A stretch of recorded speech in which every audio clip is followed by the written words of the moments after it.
So we're going to talk about the headline first. The headline is 220 characters.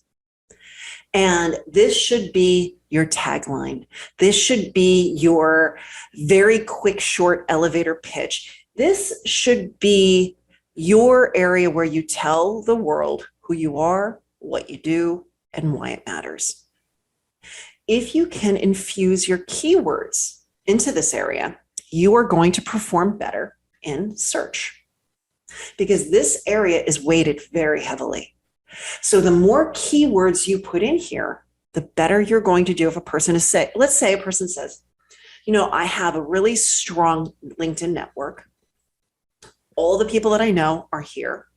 I want to find a realtor who is somehow connected to me, who has worked with other people that I know. That way I know I'm getting a good person. If they go in and they type in realtor into the LinkedIn search, what they're going to find are people who are first degree connections, second degree connections, or third degree connections. And if it's a second degree connection, you could then see who's the mutual connection, who links you.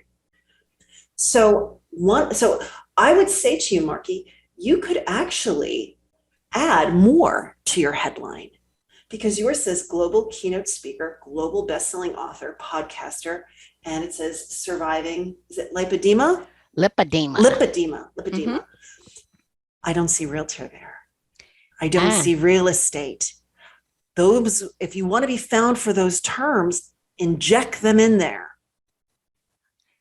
As you talk, I go to LinkedIn profile to make updates. and you could even say, maybe helping realtors achieve, world-class results, or, maybe you want to, pivot it a little bit for yourself. But for those of you out there, you want to think if someone is searching for, for someone like me, what are those words they're putting in there?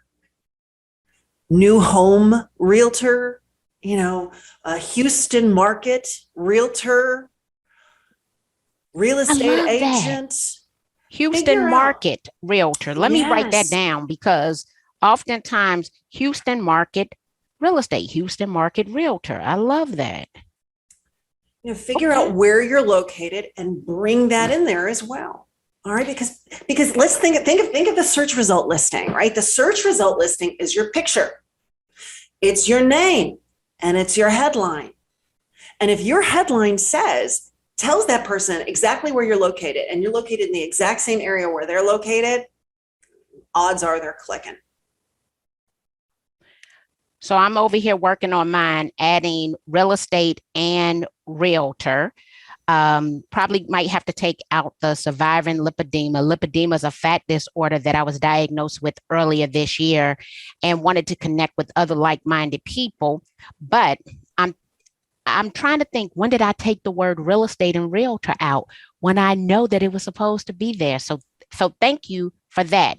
And 67% of real estate related searches start with location. So every single real estate professional should include the city that they want to attract people to. Yes.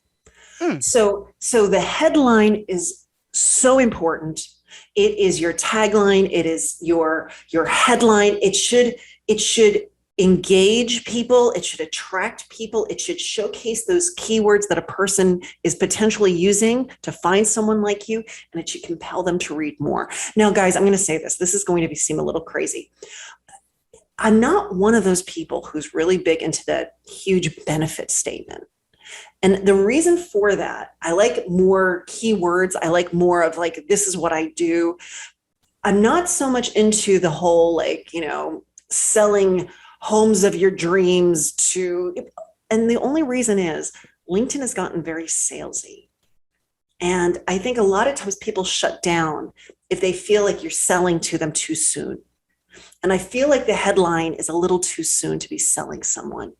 So when a person is going through their search results and they see a really salesy headline, it turns them off. So we want to keep that headline intriguing. We want it to be chock full of information. We want to give it very clear what you do, how you help, why you do it, either that type of thing. But don't make promises, right? Don't get too salesy here because you're just going to turn